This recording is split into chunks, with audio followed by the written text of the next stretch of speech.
Hey everyone, I'm Bill Miller, CEO of the American Gaming Association, and welcome to this edition of Cards on the Table. Today I'm joined by Jason Robins, the chairman, CEO, and co-founder of DraftKings, who recently announced a groundbreaking partnership with the UFC and Dish TV to provide sports fans with new ways to enjoy their products. All right, Jason, so good to have you on Cards on the Table. How are things with you and with the company? Everything's great. It's been almost a year since we took the company public. A lot's happened in the world and with our company. This is a premier sports betting, property that's going to go and get released into Wall Street and the investor community at the very time when sports are being shut down. What did it feel like? What did you learn? And ultimately, how did you persevere? Well, at first, it was just, taking everything kind of in through a fire hose, just trying to understand, what was going on. The markets were collapsing. Sports, traditional sports were all of a sudden not being played. And it was hard to really just take in everything at once. And like I said, also, there was an intense focus on just making sure our employees felt like they were safe and they felt like they were supported and we could continue to work and have everyone feel comfortable and all that. So it was just a lot to deal with at once. And it was, when you get in those situations, you don't really have time to kind of, think or even panic. You just have to sort of focus on what do I need to do to get this next thing done? And what do I need to do to, make sure tomorrow we can actually, have a safe and, functional work environment. So that was a lot of it in the beginning. Once a lot of the initial dust cleared after the first week or so, it was really a focus on, all right, how do we get our transaction back on track and, make sure that we can close this deal and get public because we had a lot of capital that was going to be coming in. We had a company we were acquiring as part of our SPAC deal. So those things were really, I think, top of mind after we got the initial wave of just, how do we make sure tomorrow we can function stuff out of the way. And then, from there, I think it was a focus on how do we make sure that when we come out on the other side of this thing, whatever that is and whatever that looks like, we're in a better position than when we came in. So we started thinking about it more opportunistically. How do we use this as a period to, innovate things like politics and TV shows and experiment with things and see what the customer was interested in. We used it as an opportunity to start really pushing esports, which had been something that, for years, all of us had excitement over and had never really risen to the top of the priority list. All of a sudden, it was pretty much at the top of the priority list.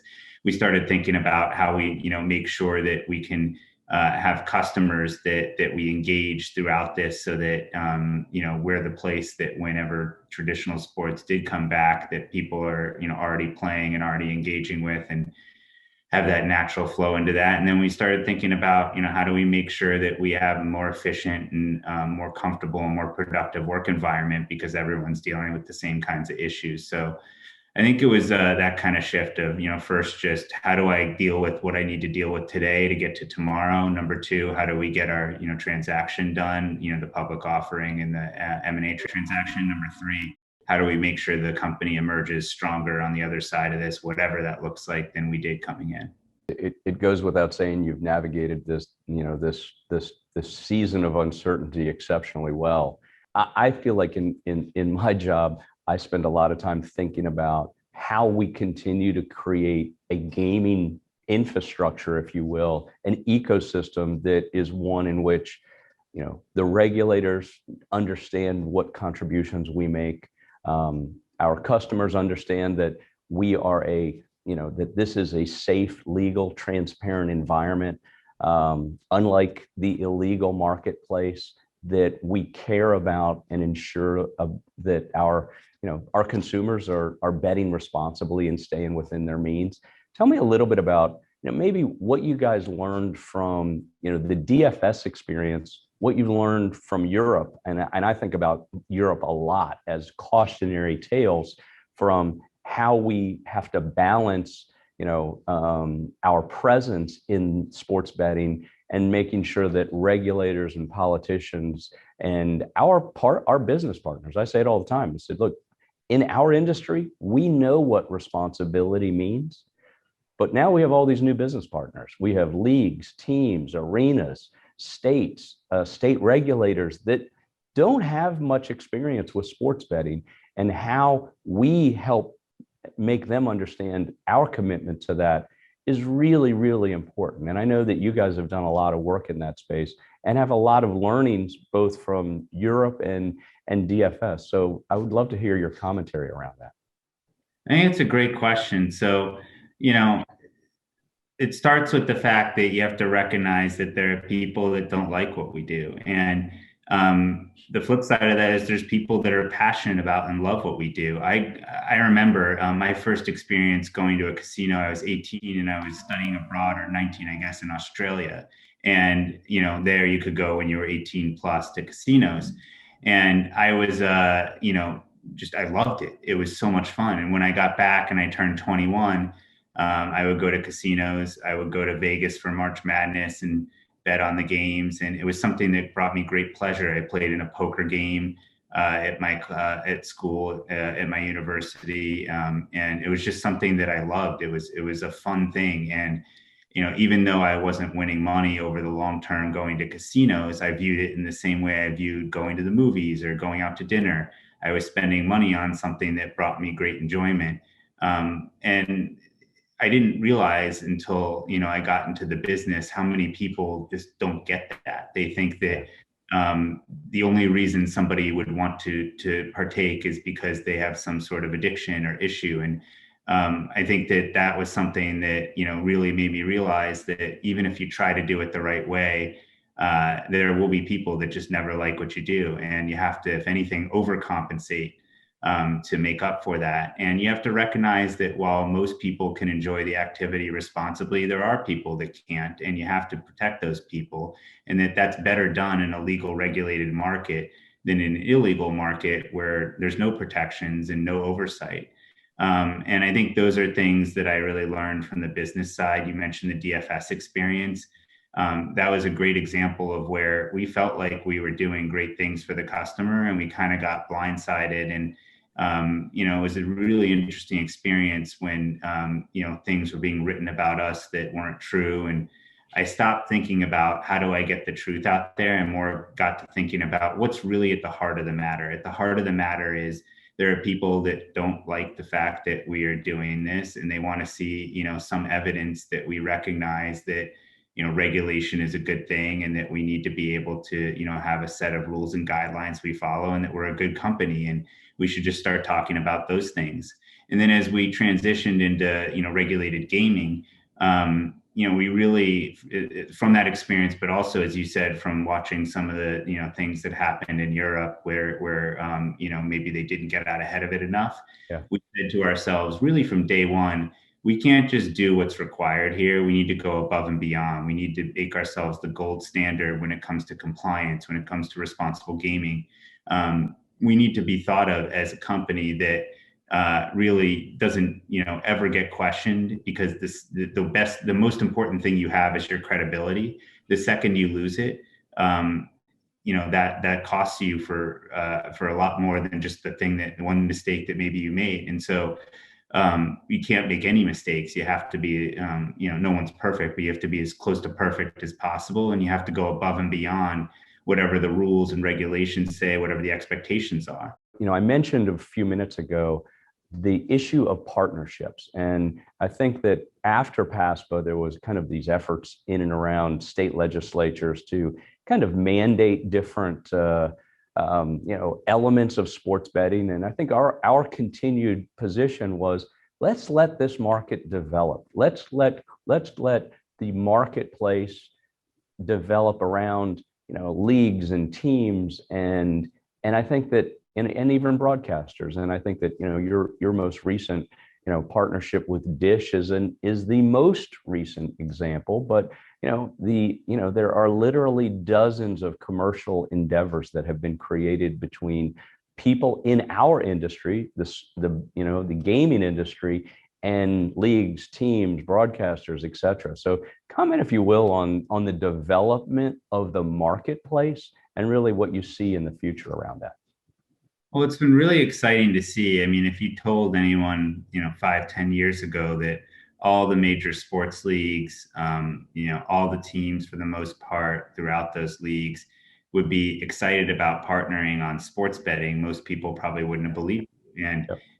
it's amazing to see how quickly, this has all happened. So, first, I think we have to all recognize that it's a privilege and that we're, all very fortunate to be in that position, and that in order for this to happen in the right way and to come together, that was needed. It's just always been hard for me to imagine a world where there's legalized sports betting with the leagues and teams, fighting it and kicking and screaming about it. That just doesn't, that doesn't feel right. I have too much respect for the sports and for the governing bodies and the teams that participate in them to, feel like that's the right answer here.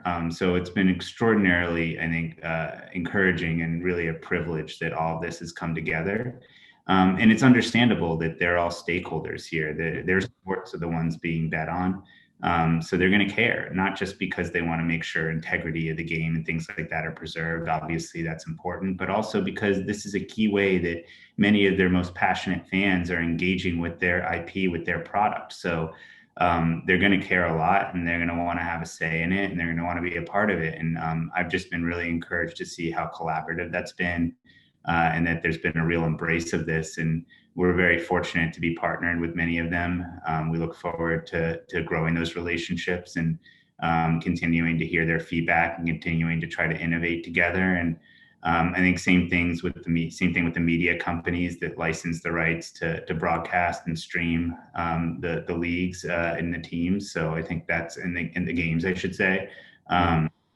They're all stakeholders in this, and I think it's important that everyone works together. We're in a great phase right now, the industry, where it's about building. Maybe somewhere down the road, there'll be a fight for every last little inch of the pie because the pie won't be growing as fast anymore. But right now, we're in a real growth phase. We're in a real build phase. And I think that it's not going to happen the right way unless everyone comes together and recognizes that and figures out, how do we get the right framework set up in the States? How do we make sure that the way that these relationships are built are actually serving the fan, the consumer?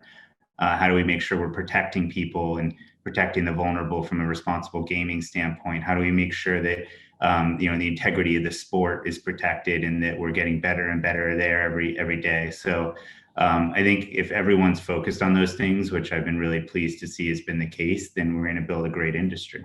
One additional area that I've seen, really exciting change has been in the space of payments. And I know that for you all, we've had some kind of challenges, whether it would be the network providers or the issuing banks, in terms of really digitizing our industry a little bit more. It's more of an issue with brick and mortar style, gaming, but I think that the pandemic has done a lot of harm to the industry, but it's also advanced in that important element, and in a way that, in my view, may have taken 5 or 10 years.